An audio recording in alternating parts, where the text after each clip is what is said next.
하나님의 은혜로 이스라엘 성지순례를 다녀왔습니다. 지금은 돈이 많아도 시간이 많아도 갈 수가 없죠. 저는 성지순례를 다녀온 후에 왜 목회자는 반드시 성지순례를 다녀와야 되는가라는 것을 알 수 있었습니다. 제가 성지순례를 가기 전 나름대로 이스라엘에 대한 그 생각이 있었습니다. 그래서 이제 성경을 공부할 때 나름대로 이런 환경이었을 것이다, 이런 상황이었을 것이다 이렇게 이제 이해했습니다. 그런데 직접 가서 그 현장을 보니까 내가 생각했던 것하고 전혀 다른 환경이었던 것을 깨닫게 되었습니다. 일례로 저는 이스라엘 그럼 사진으로 이제 그 유다 광야를 많이 봤거든요. 그러니까 이렇게 막 척박한 땅인데 하나님이 왜 젖과 꿀이 흐르는 땅이라고 했을까? 잘 이해가 잘 안 갔습니다. 그래서 직접 가서 보니까 굉장히 척박한 땅들이 많기는 하더라고요. 그러나 그 외에 또 다른 중동 지역과는 전혀 다르게 굉장히 수풀이 우상하고 또 물도 많고 이렇게 비옥한 땅들이 많이 있다는 것을 확인할 수 있었습니다. 그걸 보고 나니까 하나님께서 왜 이곳을 젖과 꿀이 흐르는 땅이라고 했는가 실감할 수가 있었습니다. 이처럼 우리는 자신의 눈으로 직접 보기 전에는 그 실체를 온전히 파악하기가 어렵습니다. 이 하나님의 나라도 영적인 세계이기 때문에 자신이 직접 경험해 보지 않고서는 알 수가 없는 것입니다. 참 예수님께서 이런 우리들에게 하나님 나라를 가르치려고 했을 때 참 답답했을 것 같아요. 그렇죠? 그래서 예수님께서는 우리가 잘 아는 비유를 통해서 이 하나님의 나라를 가르치고자 하십니다. 자, 그렇다면 예수님께서 비유를 통해서 가르치시는 하나님의 나라는 어떤 곳이며 우리가 그 하나님의 나라의 비밀을 어떻게 깨달을 수 있습니까?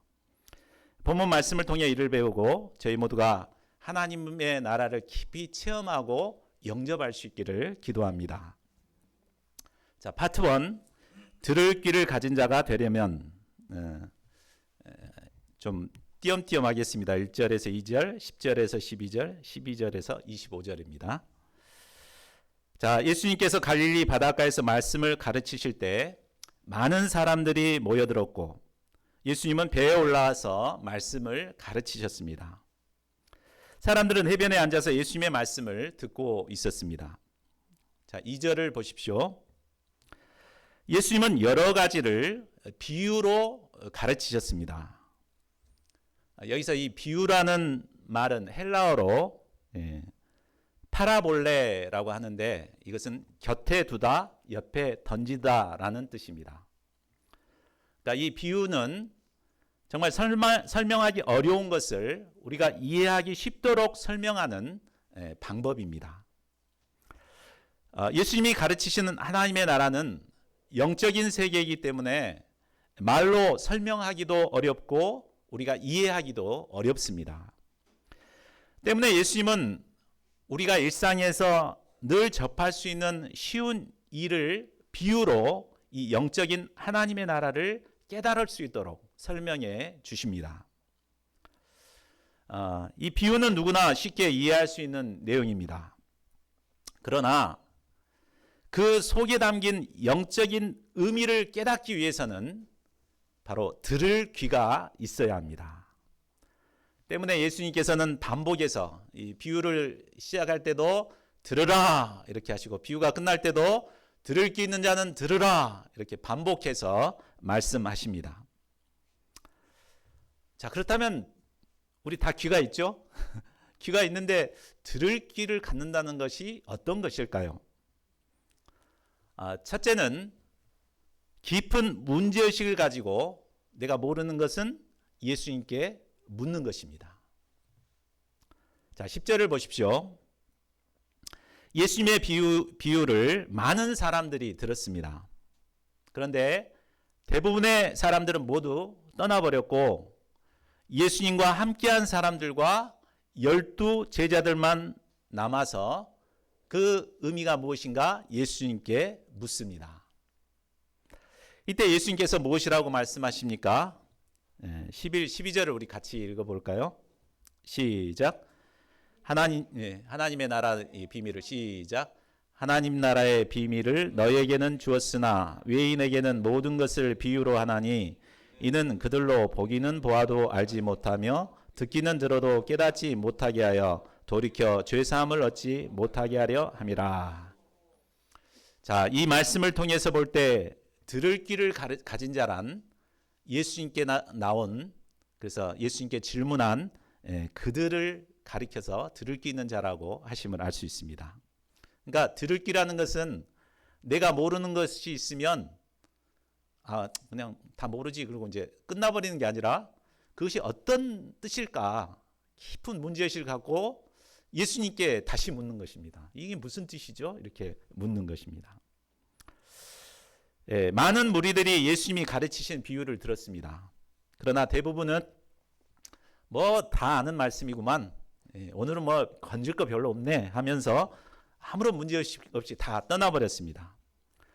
이들을 가르쳐 예수님은 외인이라고 하십니다. 이들은 말씀 속에 담긴 영적인 의미는 전혀 깨닫지 못하고 또 제사함도 얻을 수가 없었습니다. 그러나 예수님께 나온 자들은 달랐습니다. 그들은 예수님께서 이 말씀을 하셨는데 예수님이 말씀하신 걸 보니까 이 말씀 속에는 뭔가 큰 의미가 있을 거야. 근데 그게 뭐지? 근데 아무리 생각해봐도 자기들 스스로는 깨달을 수가 없었습니다. 그래서 다시 예수님께 나와서 그게 무슨 뜻인가를 물었습니다. 예수님께서는 이런 그들을 기뻐하시고 그들에게 은혜를 베풀어 주십니다. 그러면 말씀의 깊은 문제의식을 가지고 예수님께 나온 자들에게 예수님께서는 구체적으로 어떤 은혜를 베푸실까요? 첫째는 하나님 나라의 비밀을 깨닫는 은혜입니다. 우리가 정말 이해하지 못하는 말씀의 내용들을 가지고 그렇게 고민하면서 하나님께 나아가서 기도할 때 하나님께서 깨닫는 은혜를 주십니다. 저도 매주 말씀을 준비할 때 참 이해 안 되는 부분들이 있어요. 그럴 때는 이걸 가지고 매일 기도하거든요. 근데 어느 순간 딱 깨달음의 은혜가 올 때가 있습니다. 이런 뜻이었구나. 이것을 깨닫게 됩니다. 저희 모두가 말씀에 대한 깊은 문제의식을 가지고 모르는 것이 있으면 안다고 생각하지 말고 모르는 것이 있으면 정말 하나님께 나아가 예수님께 나아가서 간절히 기도해 보십시오. 그러면 때가 되면 하나님께서 깨닫게 해주실 것입니다. 다음으로 죄사함의 은혜를 베풀어 주십니다. 말씀의 의미를 깨닫게 될 때 그것으로 끝나지 않습니다. 그 말씀이 실제로 우리의 내면에 죄사함의 은혜를 줍니다. 그것은 우리가 소감을 감당해 보면 경험할 수 있습니다. 그렇죠? 2000년 전에 쓰여진 성경인데 그것을 내가 깊이 영접하고 이 말씀이 이런 뜻이었구나 깨닫게 될 때 실제로 그 말씀이 우리의 내면의 죄 문제를 깨끗하게 씻어주는 것을 우리는 늘 경험할 수 있습니다. 자, 구원받은 신자라면 반드시 이처럼 말씀을 통해 하나님의 나라의 비밀을 깨닫거나 또 죄사함의 은혜를 누리는 경험이 있어야 합니다. 그냥 예배 자리에 나왔고 듣고 가버렸다고 해서 그게 구원받은 신자가 아닙니다. 구원받은 신자라면은 말씀을 통해서 깨달아야 합니다. 또 말씀을 통해서 죄사함의 은혜를 누려야 합니다. 이를 위해서 무엇이 필요하겠습니까? 제자들처럼 정말 이해 안 되고 모르는 것이 있을 때 간절한 심령을 가지고 예수님께 나아가 물을 수 있기를 기도합니다. 자, 21, 22절 말씀은 예수님께서 하나님의 나라를 가르치시는 이유를 비유로 설명해 주시는 내용입니다. 자, 이스라엘 가옥은 창문이 굉장히 작습니다. 때문에 해가 넘어가면 금방 집안이 어두워집니다. 이때 어둠을 밝히기 위해서는 등불이 필요했습니다. 등불을 밝히는 목적은 바로 어둠을 밝히기 위함입니다. 어둠을 밝히기 위해서는 등불이 가장 높은 곳에 있어야 합니다. 등불을 켜서 곡식을 되는 말통 속이나 또 사람이 누워서 자는 평상 아래에 두는 사람은 아무도 없습니다. 자, 여기서 등불이 무엇을 의미할까요? 성경을 쭉 읽어보면 문맥상 바로 예수님이 가르치시는 비유가 등불임을 알 수 있습니다. 예수님께서 비유를 가르치신 이유는 세상 모든 사람들이 하나님의 나라를 알고 깨닫도록 하기 위함입니다. 때문에 감출 이유가 전혀 없습니다. 비유는 이 땅에서 흔히 일어나는 일이기 때문에 그를 깨우치지 못한 어린아이도 쉽게 깨닫고 영접할 수가 있습니다. 오히려 어린이들이 더 잘 깨닫는 것 같아요. 예수님은 이처럼 모든 사람이 깨달을 수 있도록 비유로서 하나님의 나라를 가르쳐 주십니다. 그러나 23절을 보십시오. 예수님께서는 또다시 들을 귀 있는 자는 들으라 라고 말씀하십니다. 이 말은 등경 위에 등불처럼 누구나 들을 수 있는 말씀이지만 들을 귀 있는 자들만이 그것을 듣고 깨달을 수 있다는 말입니다. 자, 그렇다면 들을 귀를 갖기 위해서 우리에게 필요한 것은 또 무엇일까요? 자, 둘째로 들을 귀를 갖기 위해서는 스스로 삼가는 자세 그리고 헤아리는 자세를 가져야 합니다. 자, 우리 24절 25절이 요절인데 같이 한번 읽어볼까요? 시작. 또 이르시되 너희가 무엇을 듣는가 스스로 삼가라. 너희의 헤아리는 그 헤아림으로 너희가 헤아림을 받을 것이며 더 받으리니 있는 자는 받을 것이요 없는 자는 그 있는 것까지도 빼앗기리라. 예. 자, 이 말씀을 볼 때 들을 귀를 가진 자는 두 가지가 있어야 함을 알 수 있습니다. 우리 귀도 두 개죠? 그러니까 두 가지가 있어야 됩니다. 첫째는 스스로 삼가하는 자세입니다. 여기서 삼가다라는 말은 헬라어로 블레포라고 합니다. 이것은 알아차리다, 깨닫다, 인지하다, 통찰하다 뭐 이런 뜻입니다. 자, 스스로 그것을 알아차리려면 어떻게 해야 됩니까? 그것에 집중하고 깊은 문제의식을 가지고 묵상하고 이렇게 집중해야 되겠죠. 그런데 우리는 밥을 떠먹여 주기를 기대하죠. 잘 풀어서 좀 설명 좀 해봐봐. 나 좀 이해 좀 시켜봐봐. 막 이렇게 합니다. 근데 그게 아니라 스스로 깨닫도록 이렇게 집중하는 것입니다.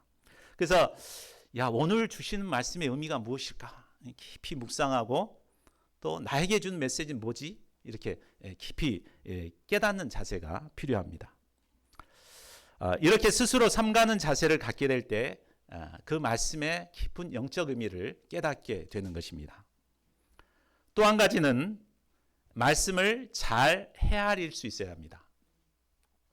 또 여기 헤아린다는 말이 헬라어로 메트론이라고 하는데 이것은 양을 측정하는 도구를 말합니다.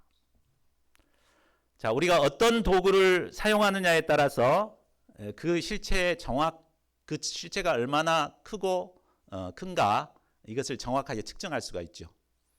옛날에는 길이를 잴 때 뭘로 쟀습니까? 신체를 이용해서 주로 쟀어요. 그래서 한 뼘, 두 뼘, 한 걸음, 두 걸음. 성경에는 뭐라고 하죠? 규빗으로 하죠. 여기서부터 여기까지 규빗. 근데 사람의 뼘이 다 똑같습니까? 천차만별이죠. 그러다 보니까 정확하지가 않습니다. 그런데 요즘 재는 자들은 어떻습니까? 아주 정확하죠. 심지어 이제 머리털 굵기도 이렇게 정확하게 잴 수 있습니다. 손으로 대충 재는 것과 섬세한 도구로 재는 것과 무엇이 더 정확하겠습니까? 두말하면 잔소리죠. 이처럼 우리가 어떤 도구로 말씀을 분석하고 이해하는가에 따라서 그 의미를 깨닫는 것도 달라지게 됩니다. 학자적인 자세로 말씀을 면밀하게 살피고 연구하는 자에게는 그 말씀을 깨닫는 은혜가 더 풍성하게 주어지게 됩니다. 자, 들을 귀 있는 자가 깨닫는 것은 만고불변의 진리입니다. 그러나 안타깝게도 오늘날 우리의 모습을 한번 보십시오. 자기 스스로 뭔가 이렇게 깨닫고자 열심히 집중하기보다는 누가 좀 재미있고 쉽게 좀 설명 잘해주는 목사님 어디 없을까? 이렇게 찾습니다. 그래서 유튜브를 보면은 막 많잖아요. 그래가지고 이렇게 어떤 사람 설교가 굉장히 좋더라 막 하면서 그 설교를 막 찾아서 듣습니다. 그러나 예수님이 주시는 깨달음과 죄사함은 그런 설교를 잘 듣는다고 깨달아지는 것이 결코 아닙니다. 예수님께서는 오직 스스로 삼가하고 정말 헤아리고자 하는 그런 자에게 깨달음을 주시고 또 죄사함의 은혜를 주십니다. 저희 모두가 들을 길을 가진 자들이 될 수 있기를 기도합니다. 그래야 예수님이 주시는 깨달음의 은혜와 죄사함의 은혜를 충만하게 누리는 자들이 될 수 있기를 간절히 기도합니다. 이제 본격적으로 비유에 대해서 살펴보겠습니다. 제 파트 2, 씨가 뿌려진 네 밭의 비유입니다. 예수님이 가르치시는 첫 비유는 씨가 뿌려진 네 밭의 비유입니다. 이것을 씨 뿌리는 자의 비유 이렇게 하는데 그건 뿌리는 자에게 초점이 되어 있기 때문에 밭이 초점이 되죠. 자, 이 비유를 가장 먼저 말씀하시는 이유는 13절에서 말씀하셨듯이 이 비유가 모든 비유의 기본이 되기 때문입니다. 자, 3절과 4절을 보겠습니다. 씨 뿌리는 자가 뿌리러 나가서 씨를 뿌렸습니다. 당시 팔레스타인 지방에서 농사를 지을 때는 보자기에 이 씨앗을 담아서 막 공중에 이렇게 흩뿌리면서 씨를 뿌렸습니다. 이때 덜어는 길가에 떨어졌습니다. 길가는 밭과 밭 사이에 난 길을 말합니다. 이곳은 사람이나 짐승을 운반하는 수레가 자주 다니기 때문에 아주 딱딱하게 굳어져 있습니다. 그래서 씨앗이 들어가지 못하고 그대로 이렇게 드러났습니다. 때마침 먹이를 찾아 헤매던 새들이 이게 웬 떡이냐 하며 날름 쪼아 먹어버렸습니다. 자, 5절과 6절을 보십시오. 덜어는 흙이 얕은 돌밭에 떨어졌습니다. 흙 속에는 돌이 있지만 표면은 부드러운 흙으로 덮여있기 때문에 씨앗은 쉽게 묻힐 수 있었습니다. 씨는 곧 발화가 되어 싹이 올라왔습니다. 그런데 속에 있던 돌로 인해 뿌리가 더 이상 성장하지 못했습니다. 막 나온 싹은 뜨거운 태양볕에 그만 타 죽고 말았습니다. 7절을 보십시오. 덜어는 가시떨기에 떨어졌습니다. 이곳에 떨어진 씨앗은 뿌리를 내리고 싹을 내고 자라나기 시작했습니다. 그런데 문제는 가시가 함께 자라 그 기운을 막아버렸습니다. 기운이 막혀 비실비실하다가 결국 그 씨에는 아무런 열매도 맺지 못했습니다. 그러나 8절을 보십시오. 덜어는 좋은 땅에 떨어졌습니다. 이 씨는 뿌리를 내리고 싹을 내고 점차 성장했습니다. 왕성한 광합성 작용으로 무럭무럭 성장해서 꽃이 피고 탐스러운 열매를 맺었습니다. 그래서 30배, 60배, 100배의 풍성한 결실을 맺었습니다. 자, 씨에는 생명이 있습니다. 그래서 풍성한 열매를 맺을 가능성을 가지고 있습니다. 그런데 그 씨가 어떤 밭에 떨어졌는가에 따라서 그 결과는 완전히 달라졌습니다. 자, 14절부터는 비유에 대한 해석입니다. 뿌리는 자가 뿌리는 것은 바로 말씀을 뿌리는 것입니다. 씨앗에 생명이 있는 것처럼 말씀 속에도 풍성한 열매를 맺을 수 있는 무한한 가능성이 숨겨져 있습니다. 씨가 뿌려진 네 종류의 밭은 바로 사람들의 마음 상태를 비유하고 있습니다. 첫째는 길가와 같은 마음밭이 있습니다. 15절을 보십시오. 길가와 같은 마음을 가진 자들은 말씀을 듣지만 한 말씀도 영접하지 않고 튕겨내는 자들입니다. 이런 자들은 대부분 자기 생각이 아주 강합니다. 그래서 또 말씀에 대해서는 전혀 관심도 없습니다. 때문에 말씀을 비판하는 자세로 좀 되게 길게 하네. 좀 짧게 좀 하지. 뭐 이렇게 듣습니다. 그런데 그것으로 끝나지 않습니다. 사탄이 이 모습을 지켜보고 있다가 그 말씀에서 말씀을 즉시 빼앗아 버립니다. 그래서 자신이 무슨 말씀을 들었는지도 지나놓고 하면은 뭐 일요일 날 말씀 들었는데 오후에 내가 뭔 말씀 들었지 생각하면 전혀 생각도 하지 못합니다. 자, 말씀이 없다는 것은 결국 구원을 얻지 못한다는 말이기도 합니다.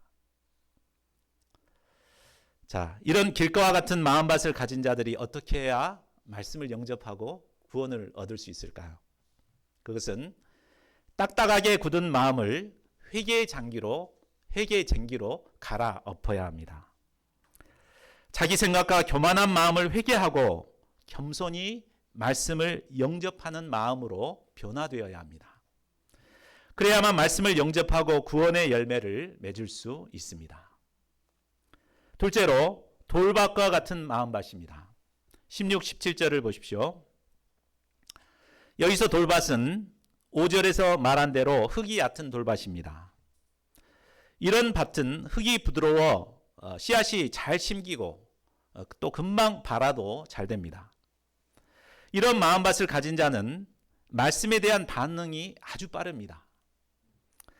이런 마음밭을 가진 자들의 특징은 감정 변화가 아주 많다는 것입니다. 말씀 들을 때는 막 기분이 좋아가지고 막 싱글벙글합니다. 그런데 조금 어려운 일을 만나면은 금방 인상을 확 쓰고 다닙니다. 자, 이런 사람을 가리켜 우리는 냄비신앙이라고도 말합니다. 싹이 자라나려면 반드시 햇볕을 받아야 되죠. 그래야 광합선 작용을 해서 성장할 수가 있습니다. 이처럼 우리의 신앙이 성장하기 위해서는 반드시 내적 외적인 환난과 박해가 주어져야 합니다. 하나님께서 쓰시는 사람은 모두가 불같은 고난을 받은 자들입니다. 아브라함이 부르심을 받고 믿음의 조상이 될 때 그가 얼마나 많은 훈련을 받았습니까? 자식 준다 그래 놓고 25년 동안 훈련 받았잖아요. 또 요셉도 이스라엘을 기근에서 구원하기 위해서 쓰임 받기 위해서는 얼마나 많은 좀 불같은 시험을 받았습니까? 이스라엘 최고의 지도자인 모세도 왕자의 자리에서 하루아침에 범죄자로 쫓기는 신세가 되어 40년 동안 도망을 다녔습니다.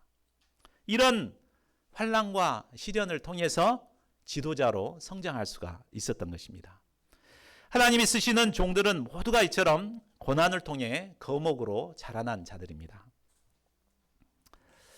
그런데 하나님의 종들이 환난과 박해 가운데서 또 타죽지 않고 거목으로 자라날 수 있었던 이유가 무엇입니까? 그것은 바로 하나님의 말씀에 깊이 뿌리를 내렸기 때문입니다. 말씀에 뿌리를 내리기 위해서는 돌이 제거가 돼야 돼요. 돌이 가로막고 있으면 뿌리를 내릴 수가 없습니다. 그러므로 우리가 내 안에 있는 돌이 무엇인가를 발견하고 캐내는 작업을 해야 합니다. 우리가 매일 일용할 양식 말씀을 보고 기도하는 이유가 바로 여기에 있습니다. 말씀 앞에 서면 말씀은 거울이 되어서 내 안에 숨은 이런 죄를 드러나게 하죠. 그래서 이것을 깨닫고 회개하고 캐낼 때 우리는 그 말씀에 이제 깊이 뿌리를 내리는 삶을 살 수가 있습니다. 자, 셋째로 가시떨기가 자라는 마음입니다. 18, 19절을 보십시오.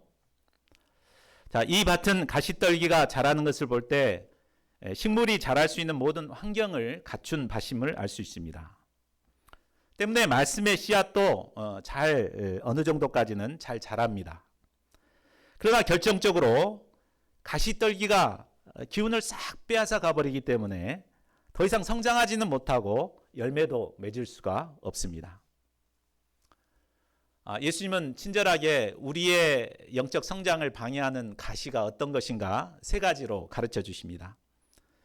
첫째는 세상 염려입니다. 세상 염려는 결핍에서 오는 것입니다. 우리 젊은이들은 요즘처럼 취업하기 힘드니까 이렇게 취업에 대한 염려에 많이 시달립니다. 직장 생활을 하시는 분들도 염려가 없는 게 아닙니다. 학사님들은 승진이 염려가 되고, 또 결혼한 분들은 자녀 교육이 염려가 되고, 또 은퇴하신 분들은 노후가 또 염려가 됩니다. 그러니까 늘 우리는 이런 그 가시나무, 떨기나무들이 이제 우리의 영역을 빼앗아 가고 있는 것을 알 수 있습니다. 둘째는 재물에 대한 유혹입니다. 재물의 유혹은 물질에 대한 욕심을 말합니다. 사람은 잘 먹고 잘 살면서도 그보다 더 잘 먹고 더 잘 살기를 원합니다. 사람이 재물에 대한 욕심이 생기면 십자가나 희생이나 헌신이란 단어가 부담스럽습니다.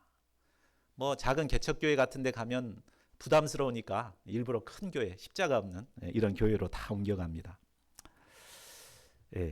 그리고 하나님께 드리는 것을 아주 인색해야 합니다.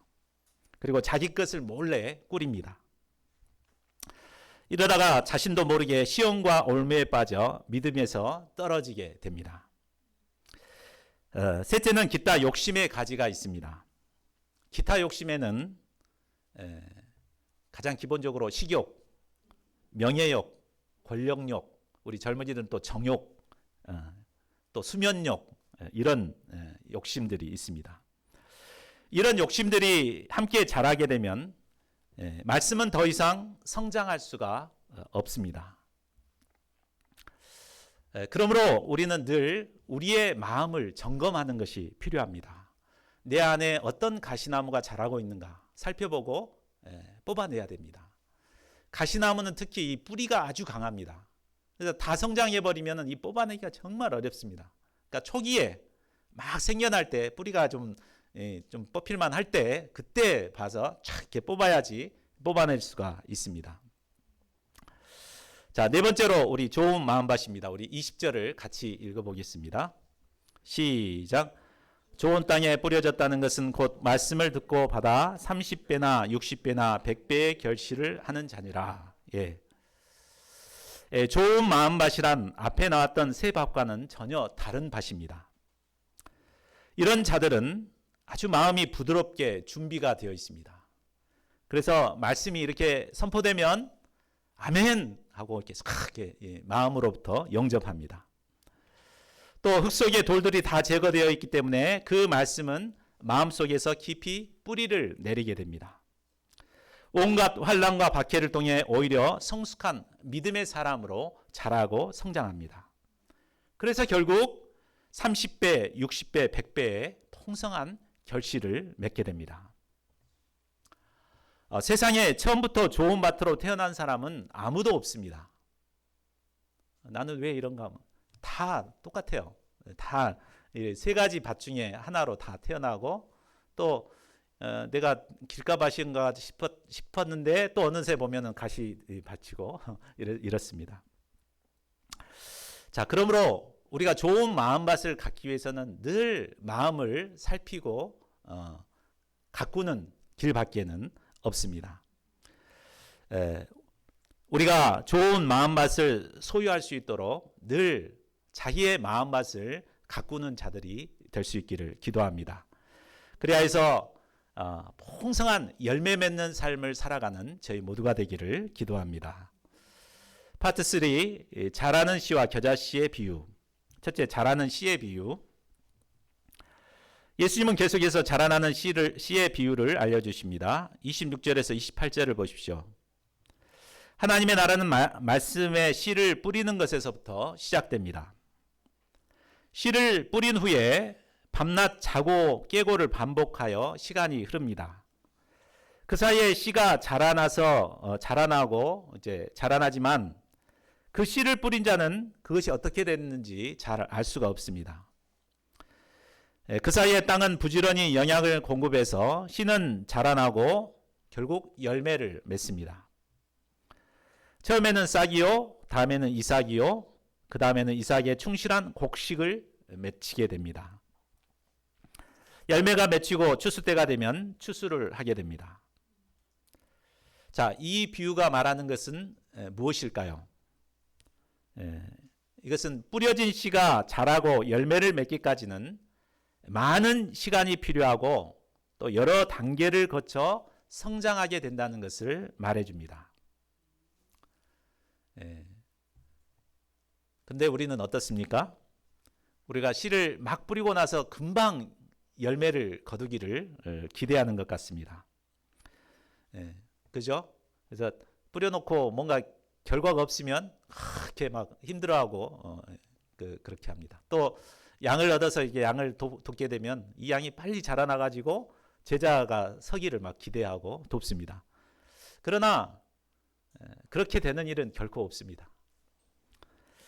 물론 옛날에는 짧은 시간에 성장하는 일들이 있었는데 요즘은 진짜 이렇게 어려운 것 같습니다. 뿌려진 씨가 자라고 열매를 맺기까지는 많은 인고의 시간이 필요합니다. 성경을 보더라도 한 사람이 열매 맺기까지 자라기 위해서는 많은 시간이 필요함을 알 수 있습니다. 또 우리 주변을 보더라도 마찬가지잖아요. 우리 태희 목자님과 바나바 목자님이 이제 그 제자로 서기까지는 어머님이 그 20년 전부터 눈물로 기도하고 이렇게 뿌려왔잖아요. 그러니까 이제 20년 만에 이렇게 열매를 거둘 수가 있었던 것이죠. 이처럼 한 사람이 자라고 열매를 맺는 데는 많은 시간이 필요합니다. 그러므로 우리는 이 조급한 마음을 버리고 인내심을 가지고 말씀을 계속해서 뿌려야겠습니다. 또한 내가 뿌렸다고 내가 거둘 수 있는 것도 아닙니다. 하나님께서는 하나님의 때에 또 다른 하나님의 사람을 통해서 자라게 하시고 거두게 하십니다. 이것을 깨달았던 사도 바울은 고린도전서 3장 6절에서 이렇게 고백합니다. 나는 심었고 아볼로는 물을 주었으되 오직 하나님께서 자라나게 하셨나니. 내가 뿌린 씨가 언제 자라고 열매 맺을지 우리는 알 수 없습니다. 그러나 하나님께서는 때가 되면 반드시 자라게 하십니다. 그러므로 우리는 이 하나님을 믿고 부지런히 씨를 뿌리는 자들이 되어야겠습니다. 둘째, 겨자씨의 비유. 예수님은 다음으로 유명한 이 겨자씨의 비유를 말씀하십니다. 우리 30절에서 32절을 같이 읽어볼까요? 시작. 또 이르시되 우리가 하나님의 나라를 어떻게 비교하며 또 무슨 비유로 나타낼까? 겨자씨 한 알과 같으니 땅에 심길 때에는 땅 위의 모든 씨보다 작은 것이로되 심긴 후에는 자라서 모든 풀보다 커지며 큰 가지를 내나니 공중의 새들이 그 그늘에 깃들일 만큼 되느니라. 예. 우리나라에서도 이제 가장 작은 것을 표현할 때 주로 뭘로 표현합니까? 콩알만하다. 간이 콩알만해졌다. 그러잖아요. 근데 사실 콩알보다 더 작은 씨들이 있죠. 깨알만하다. 뭐 이렇게 해야 될 것 같은데. 자, 이것처럼 이 겨자도 이스라엘에서는 가장 작은 것을 표현할 때 겨자씨라고 이렇게 표현합니다. 사실 겨자씨 보면 그보다 더 작은 씨도 있어요. 근데 가장 작은 것을 표현할 때 겨자씨라고 합니다. 근데 겨자씨가 가장 작은 것의 대명사이지만 이 씨가 밭에서 자라나게 되면 일반적으로는 한 1m 40cm 정도 자라납니다. 근데 큰 것은 종류가 큰 것은 4m까지도 자란다고 합니다. 자, 겨자씨가 자라나 잎이 무성한 나무로 성장하게 되면 어떤 일이 일어납니까? 뜨거운 중동의 태양볕을 피해 쉴 곳을 찾아다니던 새들이 그 나무 그늘에 와서 쉼을 얻습니다. 자, 이 비유는 처음 시작은 작고 초라하지만 후에는 큰 영향력을 끼치게 된다는 것을 알려줍니다. 자, 하나님의 나라는 이처럼 보잘것 없는 것에서부터 시작됩니다. 그러나 나중에는 비교할 수 없을 만큼 큰 영향력을 끼치는 거목으로 자라나게 됩니다. 예수님께서 이 땅에 오실 때 얼마나 초라한 모습으로 오셨습니까? 말구 위에 연약한 한 아기의 모습으로 오셨습니다.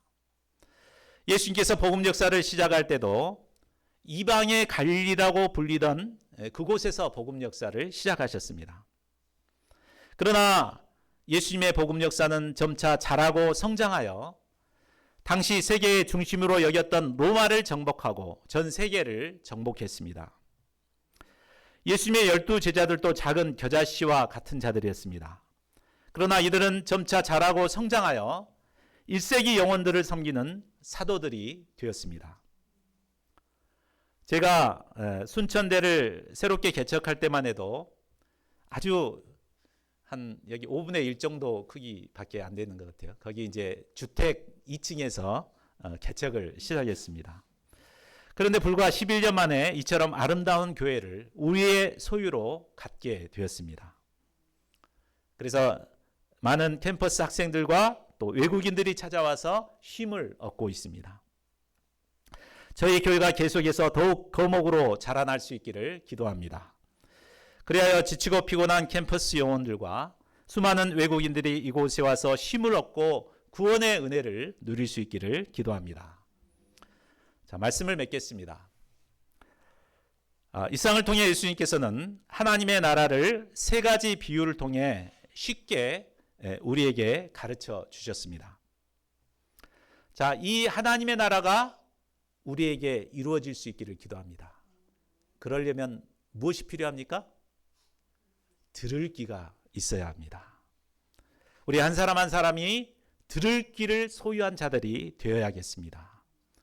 제자들처럼 모르는 것을 예수님께 나아가 간절히 묻는 자들이 되어야겠습니다. 또 말씀을 깨닫기 위해서 스스로 삼가는 자세, 헤아리는 자세를 가져야겠습니다. 저희 모두가 들을 귀 있는 자들이 되어서 자라고 성장하여 풍성한 열매를 맺을 수 있기를 간절히 기도합니다. 우리 요절 말씀 읽고 기도하는 시간 갖겠습니다. 시작. 또 이르시되 너희가 무엇을 듣는가 스스로 삼가라. 너희의 헤아리는 그 헤아림으로 너희가 헤아림을 받을 것이며 더 받으리니 있는 자는 받을 것이요 없는 자는 그 있는 것까지도 빼앗기리라. 첫 번째로 우리가 들을 귀가 없었던 것을 좀 회개해야 되겠습니다. 그리고 새롭게 들을 귀를 가지고 말씀을 깨달아 알고자 하는 영적 소원으로 우리가 말씀을 대하도록, 말씀을 공부하고 말씀을 대하도록. 세 번째로 우리가 성경 말씀 앞에서 늘 자신의 마음을 점검하는 자가 되어서 좋은 마음밭을 읽을 수 있도록 우리 이 세 가지 기도 제목을 가지고 소리를 내서 한 1, 2분 정도 기도하겠습니다. 기도하겠습니다. 하나님 아버지, 주님께서 참 귀한 전국 비유를 통해서 우리가 하나님의 나라가 이루어지기 위해서는 들을 귀를 가져야 함을 깨닫게 해주셔서 감사합니다. 하나님 아버지, 저희가 들을 귀가 없어서 저희가 참 하나님 나라를 누리지 못하고 살았던 것을 깨닫습니다. 아버지요, 저희들의 심령 가운데 들을 귀를 열어가여 주시옵소서. 하나님 아버지, 모든 것이 있으면 정말 주님께 나아가 간절히 구하고 묻는 자들이 되게 도와주시옵소서. 하나님 아버지, 스스로 삼가는 자세를 더있게 도와주시고 헤아리는 자세를 더있게 도와주셔서 말씀을 깨달아 알 수 있도록 도와주시고 구원의 은혜를 충만하게 누리는 저희가 될 수 있도록 축복하여 주시옵소서. 아버지 도우시옵소서.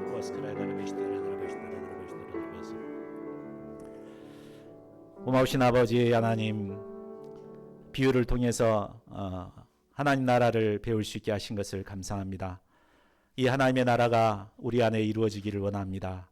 이를 위해서는 저희가 들을 귀를 소유해야 함을 깨닫습니다.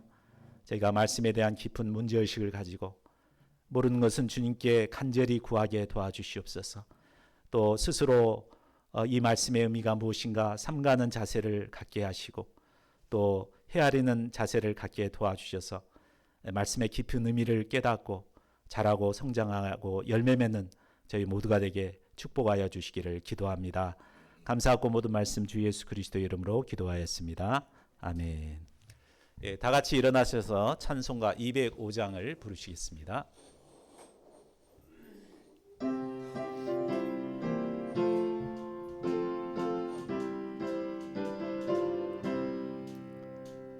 주 예수 크신 사랑 늘 말해주시오.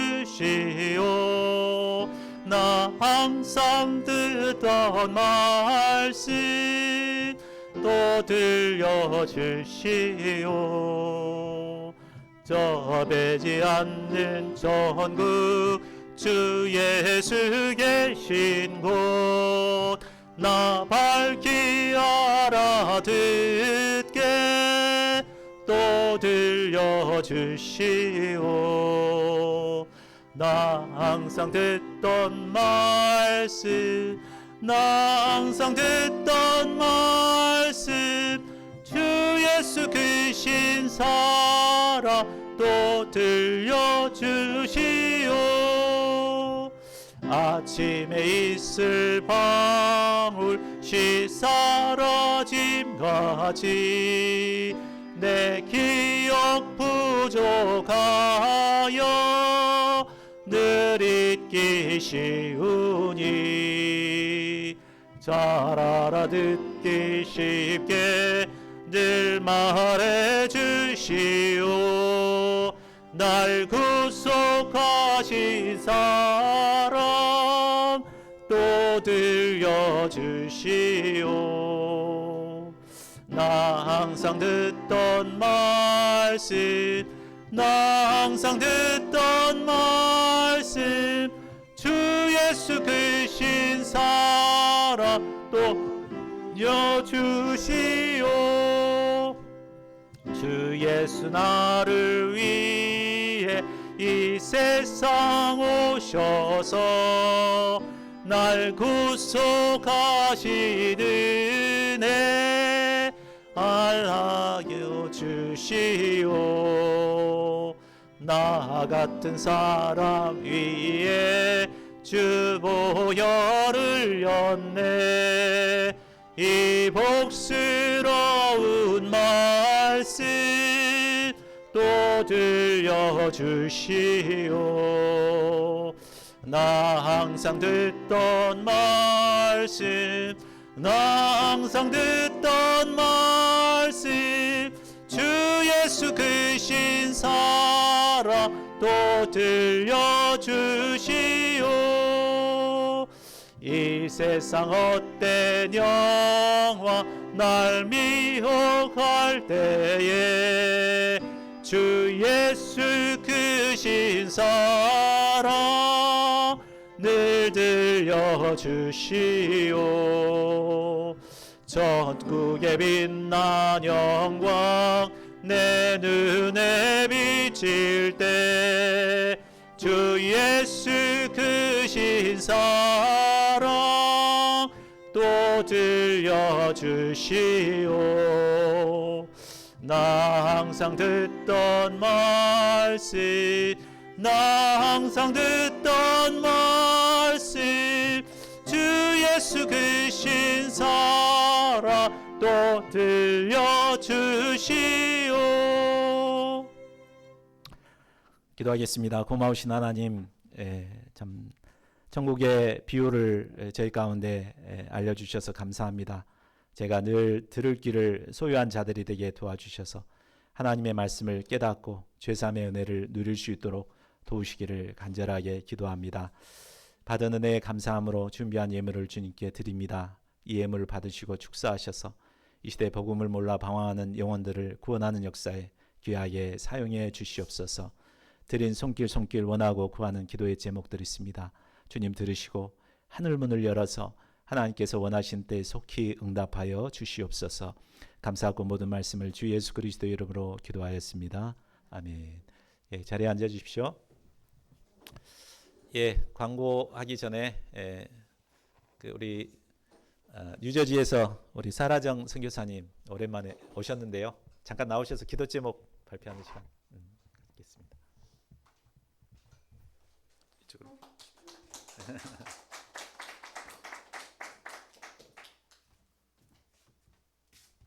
안녕하세요.